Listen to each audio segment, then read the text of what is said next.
ဒီနေ့မနက်ကတော့တော်ရနေပါရဲ့တော်ရရဲ့နေ့စဉ်နေ့မှာကျောင်းဆရာကောင်းတဲ့အိမ်ကြီးတဲ့ကိုဧည့်သည်တယောက်ဝင်သွားရှာပါရဲ့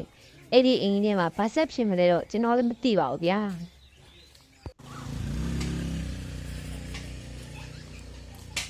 အရှင်တို့မရှိရဘူးလားခင်ဗျာအရှင်တို့ပါဗျာအရှင်တို့ကျွန်တော်ပါ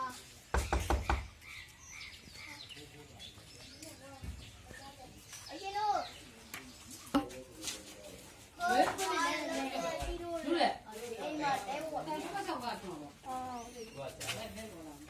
没哎呀，我看地上，我好像有。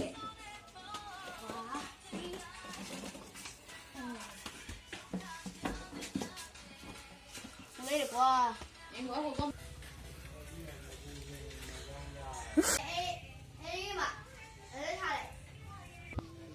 ညရောက်သွားတော့အခါ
မနေ့ရောက်တော့အခါ